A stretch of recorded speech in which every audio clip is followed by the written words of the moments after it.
welcome to OTB AM. Lads, how are we doing? Well, I was just making the point there, if you start looking for them at 7, we don't need to be talking about what they are, but if you start looking for them at 7:31, you know it's a bit late, there's one over there. Looking for mugs, that's five plenty of mugs in here. Hey! There was also an absolutely brutal dad joke just before that. There was a bad dad joke. Seriously. I think Shane's delivery was a long quite hard good. look at yourselves. Yeah. How are you getting on? Very well. Linus. Yeah. We've loads to get to and loads coming up in the show. We were having a bit of a debrief before we come on. A little earlier, Shane was talking to Colm here and he was talking about his excitement. All week, in any conversation that he's dropped into, I have such respect and admiration for this guy. Can I just get that out of the way straight off the bat? Go ahead.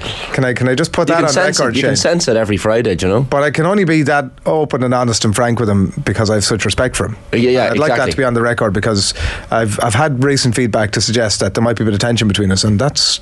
Oh, you're my favourite person. Yeah. This feedback from the listeners or from... You are, yeah. In the studio at the minute? No. Another one of my favourites. But next to me to my left. Everyone's a favourite. No, I have great time for you. Anyway, I just want to get that out of the way. I have great time for you. So that's on the record I really now, do. just in case, in case it crops up. Like a very public... So we were having a bit of a debrief before we came on air about what we would talk about. There's been loads of really interesting stuff to get into. Colm all week has been trying to shoehorn conversations about the Wimbledon into the show, hasn't he? I was in on, what day was I in? Tuesday? Wednesday? You were in on Wednesday. And it was up for discussion then. I'm only going to assume that it was up for discussion also on Monday, Tuesday and Thursday. Yeah. And it certainly came up again this morning. And then his excitement that, a former...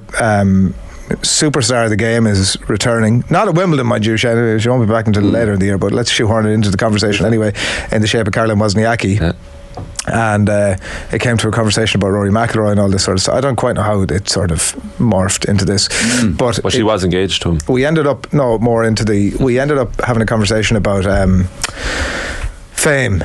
And how I don't think I will be able to cope with it was about Rory McIlroy specifically, in a story that Colm had that we can't really go into on air, but I don't think I'd cope especially well. Not that there's any fear of it. Presumably you have to cope with some element of it, with the crappy quiz and with your off the ball antics. I'm talking about superstar fame, like a really well-known Gaelic footballer, soccer player, rugby player, Justin Bieber, music star, whatever, even in an Irish sense of I remember when Kevin Caban used to work here, and the odd time you'd go and meet him for a pint, it was just a total waste of time.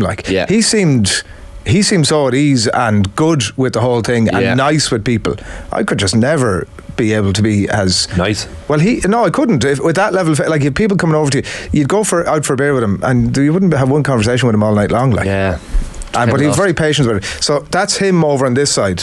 I don't think I'd be anywhere near. I think with that level of attention all the time, as I said, it's not before the YouTube commentators kick in. There's no fear of it. That's not what I'm talking about. But I'm just saying that I don't think I'd enjoy that. Similar for you when you go down to Cork, maybe everyone's you get random. You get very random acknowledgements. And for yourself too as well. Random, yeah, definitely. How random. good would you be with with much less random and much more frequent interactions? No. Well, you're basing it, so when it happens, you're like, oh, jeez, just surprised all the time.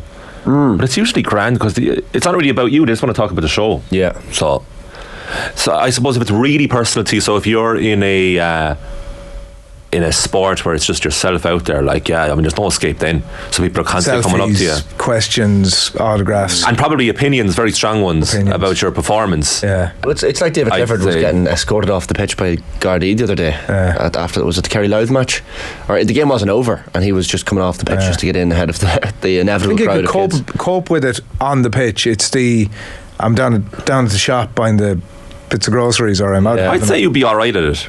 I don't think I would. I think you'd be alright. I think I'd be heavily affected by it. I wouldn't. Oh yeah, I think deep down you'd be miserable, but I think outside you'd put on a brave face. What about and you'd be very nice. If you were like a lead singer in a band or something like that.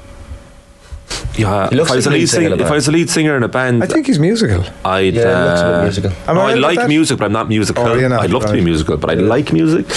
If I was a lead singer in a band, I'd live a certain lifestyle that I would be able to deal with it, alright, because you probably have a lot of escapism, rock and roll as it is, so you'd be like, it'd be probably fine.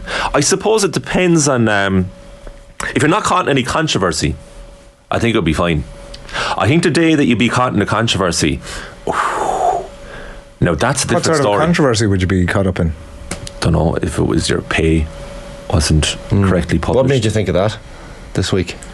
and then you're like, well, I can't even go to the shops. Now that becomes problematic. I don't think if you're a rock star, I think if you work in the entertainment industry and then you go out and about, usually people are just going to congratulate you and say fair play. I mean, like if you're Alex, just the philosophy of like, can Alex Turner go to Lidl? Probably not. Like, don't think famous for doing something like if you walked on the moon, you're like, oh yeah, cheers, yeah, I walked on the moon. That's pretty. But I don't think cool. You'd have. I think like if you were an inter-county superstar like David Clifford, I think you'd be getting more attention. Yeah, be tough, especially within your own county. All the time. Anyway, it wouldn't be easy. Yeah, I mean, like loads of examples. Like Roy Keane walking around Cork is a disaster for him, but then Brian O'Driscoll in Dublin probably slightly easier because not everyone's going to recognise him. I would say you have to tailor your movements. Like, I need to go to the shops, I'm going to time that run so there's a least amount of people. Like, everywhere you go. So if I have to go to a meeting at 10 o'clock, I probably want to be aiming to get there about 9:15. Yeah. Sure, you would have seen it. I remember we were in a thigh for the Try a Thigh. I remember we were walking down the main street with Brian O'Driscoll afterwards, I think. Yeah. And like, you're having a conversation with him, but like every 2 steps there's someone shouting his name or saying well or looking for a selfie but he just bats it off so easily and calmly. It's like, Jesus, this man is so used to this. But it's constant. I'm trying to think of the highest one sporting capacity. It's probably Tiger Woods or Cristiano Ronaldo. Just forget about it, like. To the point where you That's probably awful, like. to the point where you probably don't have any meaningful relationships at all with people. Like it'd be hard to have buddies. Like a lot of kids now just aspire for fame. They don't really care what it would be, but they just have an aspiration for fame. I couldn't think of anything worse. No. Yeah, but I suppose in their head it's like everyone loving them all the time. And just getting constant praise. But I mean, that like humans can't really deal with that. Like, you're not made to deal with constant praise, and you need a bit of back and forth to people. Like, there was a documentary about Beckham about 10 years ago when he retired, and his one buddy seemed to be a guy that he met in Madrid or maybe in New York or something. He was kind of a relatively new friend, like. And then I think they asked him about his childhood friends, and he was like, oh, he's long since lost touch with them all. But like, the trade-off is an incredible life and a legacy and all that, but then it's so difficult to be in a WhatsApp group with your buddies, like, out of fear of what might happen, what you say, like, someone could turn against you and then tell the story, and then that's the end of it. If you're at that level. I remember when I was at the Crucible the last time, I remember I was at the stage door and Ronnie O'Sullivan was coming out, and Ronnie has just one mate who follows him everywhere, Robbie, lovely lad, who like literally just carries his cue, gets him away from people, all the rest. But there is such a massive crowd that waits for Ronnie at the stage door of the Crucible every time he's walking out. But these lads come in and out for practice all day, so like for 3 weeks, probably 4 or 5 times a day, Ronnie's coming out of that door. People are like, why didn't he stop and sign autographs and take selfies? Like, he couldn't do it every time, otherwise he'd be. Owen Hurley here is saying, I'd love to be just about famous enough to earn a living in the sci-fi convention scene. I always thought like being I think that's the drummer in Arctic Monkeys or something would be a great. Or U2 even. Great, you know Larry Mullen goes about his business. Nobody too much is going, hey Larry could go to see the screen there, I'd say. Even Adam I'd say one I'd say one in every 10 people would recognise. Yeah. But you probably would, they wouldn't even chat, they just be, oh yeah. Oh look who it is. That's good because you get the money, you get the lifestyle, but you can go about your business. Perfect. Blind Boy has it nailed, isn't he? That's well, not really, because there's a good few pictures of him online now. So somebody who's been looking. If you type in Blind Boy. What are we saying here? Diego says greetings from Texas, and then good morning to you, Diego. How are you getting on? I mean, I presume that it's I don't know, 8 hours, would it? Is it middle of the night? What is it, Diego? 5 or 8? Greg Caffrey says greetings from Aidan. One up, yeah. Possibly. Aden, it sounds like the name of a place. ADEN. Is that in Jordan? Am I wrong? Not a clue. Yemen. Yeah. So yeah, if you're wherever it is you're at this morning, we'd love to hear from you. And welcome along to the show. We have loads coming up. What else do we want to talk about? Gavin Cumsky is reporting that Stephen Kenny needs to... let's go with that. Alan Quinlan's coming up at 10 to 8. He's going to talk about the Johnny Sexton news about the disciplinary hearing. He's going to talk about the Under-20 World Cup and the Cup of Champions, what's it called? The Clash of the Champions. Munster against Crusaders. We'll have Coney and Sean O'Sullivan, Tyrone versus Kerry ahead of tomorrow's big game. That's coming up at 8:10. Paddy Christie will preview Dublin Mayo. After that, we've the Labour Party leader Ivana Bacik in studio just before 9 o'clock this morning to talk about some proposals in relation to the growth of facilities and various other areas as well. We'll get to that just before 9. And then Shane Murphy is a strength and conditioning coach with Scotland and with Manchester City. And if you're playing any amateur sport at all, you'll want to stay tuned for that, because he's going to give you a few shortcuts. Is that what he's going to do? He'll do one of two things. Well, no, two things. He'll tell you what it's like to coach the supreme athletes, the elite ones of the world, like Jack Grealish and all that. And then he'll also tell you how to become a better athlete yourself down the road, like whether it's astro, tennis, golf, whatever you have in yourself, how to be fitter. Twofold. We never got around to that paddle. Do you know who did get around to that paddle? I haven't forgotten about it, huh? Do you know who did get around to the paddle? Jenny Claffey. In a big way. She's big into the paddle now. Well, we talked about that the last time she was in. You were off at that time. She's coming in and next I did week. say that I had asked you to come and play paddle, and she was like, we rubber armed her into saying that she'd come and give us a few hints and tips and stuff. Would you be good at it? I don't know, I've never played. I'd love to play. She doesn't even play tennis, like. I haven't played tennis in a year. 1 year to this day. Well, I didn't think you played tennis at all. Oh, I did, yeah. Played a good bit of it now for the last years. Herbert Park. Oh yeah, nice. It was kind of weird the way you said to this day. You remember the last day a year ago. 30th of June? Yeah. 30th of June, big day. Stephen Kenny has to get 2 points, according to Gavin Cummins in the Irish Times this morning, to secure his future. 2 points from the France and Holland games later in the year. 4 points for Philip Quinn yesterday, I think, in the papers. 4 points feels like not an article you need to print. Like, that seems like just a very obvious point. If they could get 4 points from those 2 games, that would be crazy level of success. Would nearly put right the stuff that's gone wrong so far. 2 points feels like, I know we did run France obviously incredibly close. You kind of feel as if that game is a write-off. I feel will be my feeling. It's could we beat the Dutch here will be the thing. So by all accounts, that's the way to look at that is, if we can beat Holland here, Stephen Kenny stays on. Do you think if they beat the Dutch 1-0, backs against the wall job, last minute header from a corner, and get annihilated by France 5-0, do you think he'll keep his job? The order is which? France first and then Holland? I think he keeps the job if that happens, because you've got 3 points. Like, if that's the order, if the Dutch game is second, you don't want the annihilation. Something in my mind that says it is. Then I think that's what people leave with. In the same way as the last window, if the Greece game had to come first. France is first. Which is first? France is first. So you leave the window on a bit of a high, as we did with the last round of games. I know it was Gibraltar, but at the same time, if the Greece result had been second, it leaves a lingering taste. You can't realistically expect anything from the France game. The Dutch, another story. But I think people are kind of slightly underrating the Dutch as well. Like, they had a decent World Cup. They went all the way against Argentina, who won it. They're a rabble bill. They're not, compared to their former selves, they are. Yeah. But overall, they're far better than us. 1 point will be very lucky given what we've seen, says Greg. Hello from Brisbane, says Damien Hanley. Nearly 5 p.m. Perfect time for listening in each day. Geez, yeah, you forget that people are... Good afternoon to you, Damien. That's ideal. Yeah. Steve, P-Well74, how does Gilroy do it, lads? I don't think he'd stop for an autograph. Yeah. How would we all compare? Gerard would stop, wouldn't he?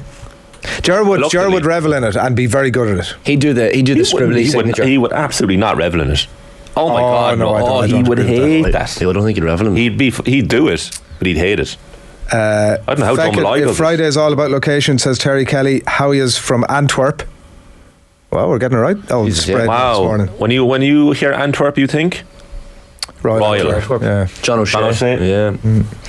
See, we're all in the same brain. Conor Joyce says Dan Delaney says a high after beating Gibraltar. Seriously, Adrian, I accept your point. I'm just saying it was a higher point than losing to Greece. Kenny fandom and OTB continues regardless. We're just literally saying what's going to happen then. Andre Butler the third. Kenny FM. People are just saying locations. Andre Butler the third now. He's in Toronto.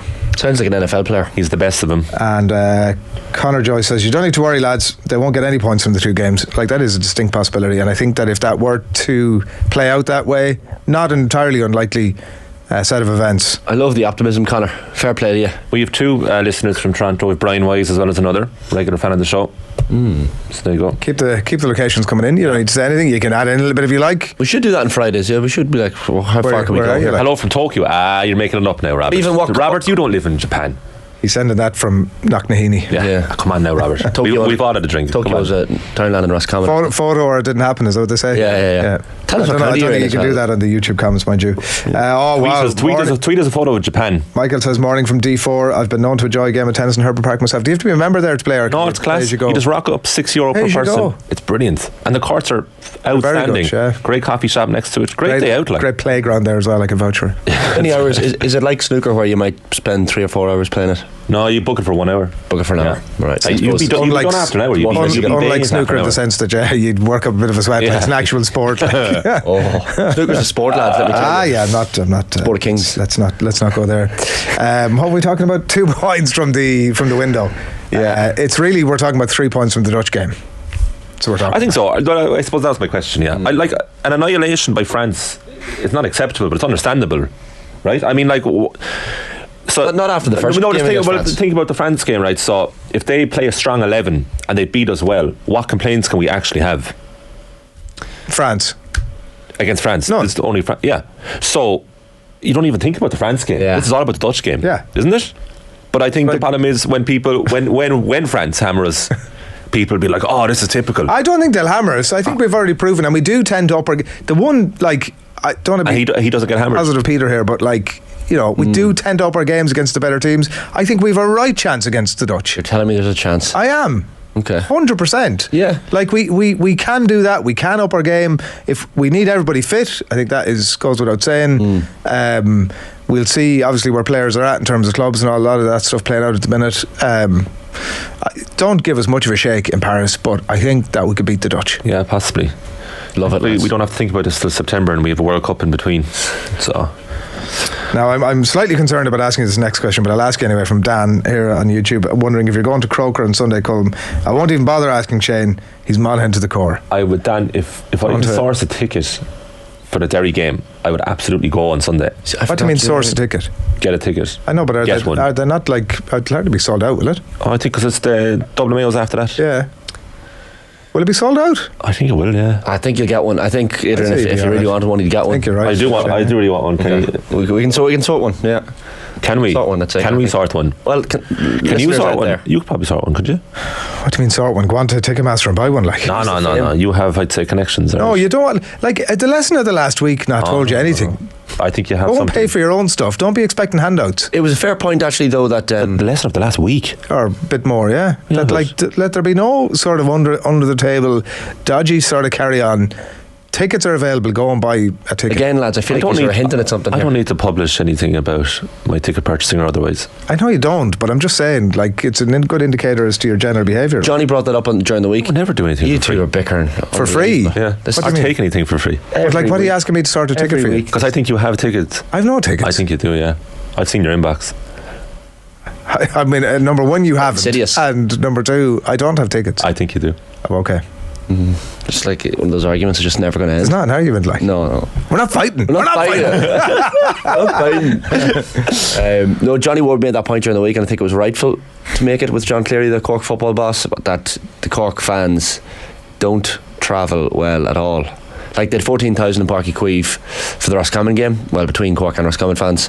But he made the point that a lot of the Cork football fans and support is in West Cork. Yeah. So even getting to Cork City is tough, and never mind getting up to Dublin. But I do think a lot of the Cork people living in Dublin should they should rally the troops, Shane. Because Derry will be there in numbers, and they have equally as far and to Cork travel. Are wearing white, so it feels very much like they? Yeah, every day. Really. How'd you know that? Because I read it. So Derry going red. Yeah. We're doing a roadshow in Cork. We are, yeah. In a little while, and there's a major announcement about a guest coming. Is it Colm? Major. See, I told you, you know stuff. Major. I know. Cork Opera House. You always know more than you lead on. There's a major incoming guest announcement. Is that all you're able to say? That's all I'm able to say. True. Honestly, like, if you're from Cork and you're in any way self-respecting Cork person, sporting guest, you will want to get yourself to this show. I can't say any more. Any hints? The problem with statements like that is like, Sorry, we have this massive announcement, but I can't say anything. Monster, two of the biggest, two of the biggest names, 2 huge guests, and I can't say anything. Like this, that's tickets available now, and I'm not even. That's a scam. I'm not even scamming. You're saying that you're after saying monster, which immediately leads me to think 2 names in particular.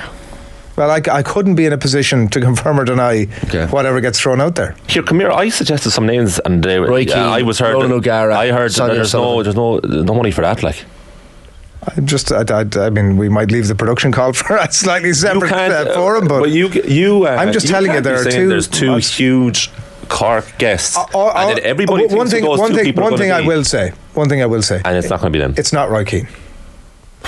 It's not Roy Keane. And is it a regular on the show? I can't say any more after that. I said Roy Keane and Ronan O'Gara, and he said it's not Roy Keane. I mean, I'm reading between certain lines here. Yeah, I don't want to start giving. No, that's fine. That's fine. But I'm just saying that, keep it. Watch this space. Interesting. Anyway, what are we talking about? We've loads there. Look. What else do you want to talk about?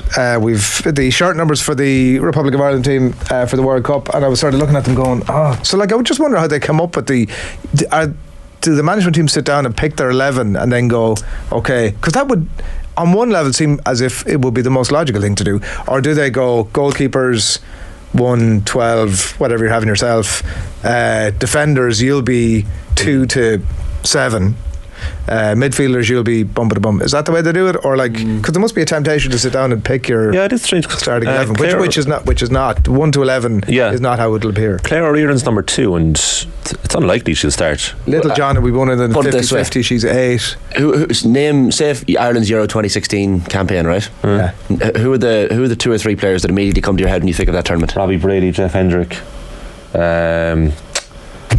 Wes Houlihan. Yeah, so you've got 2 of them there, bang on. So Robbie Brady and Wes Houlihan came to mind for me. Robbie Brady was wearing 19 for that tournament, and Wes Houlihan was wearing 20. And was Hendrick 13? He possibly was. He might have. That was his thing. So it shows you how relevant the numbers are. Brady was a guaranteed starter at that stage. Yeah, and he was still wearing 19. Hendrick was wearing 13. You're right. So none of those 3 players that you named were 1 to 11. So it doesn't matter. I'd be with you there. What's the logic then of the numbers? Well, some players might have lucky numbers that are outside the 11, which is fair. Anyway, good night, says Alan Healy. Good night from Napa, California. Oh, that sounds lovely. It's wine region, isn't it? Yeah, Napa Valley. Nice. Yeah. Owen Hurley says we travelled to Killarney in numbers. I'm assuming that's Cork fans. That's not too far to go. My point is, you have to go beyond that.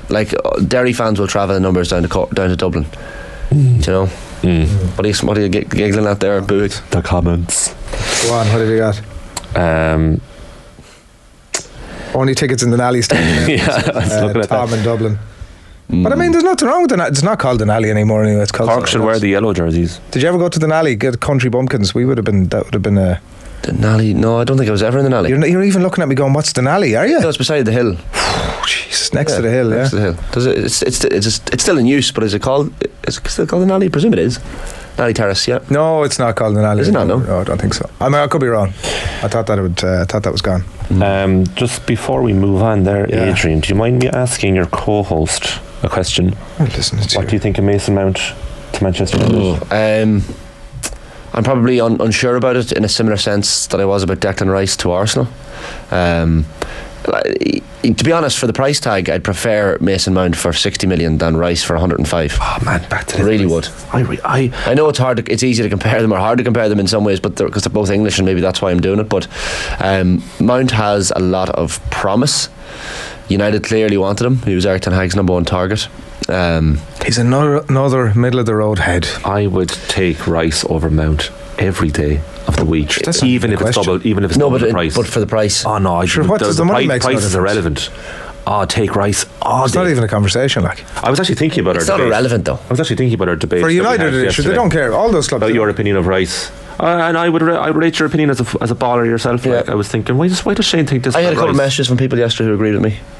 No, I'd say a lot of people do, but I really think he's like the best midfielder in his position on his day in the Premier League, Declan Rice. I think he's a fabulous player. A bit like when Jack Grealish went to Manchester City, right? We knew a little bit, and there was enough for Manchester City to go, here, we need to get this lad in. Like, it took him, 12-18 months to actually get his feet properly on the table.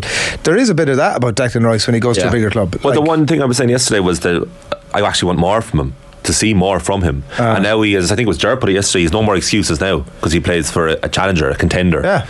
And I can't wait to see that, but I think he's a fabulous player. I think you think my opinion of Rice is tarnished because he's English, because he's now English, and because of everything that happened before. But I genuinely, like, I saw a video of Declan Rice recently after a West Ham game where he's giving the jersey to a little kid and having a lovely conversation with him.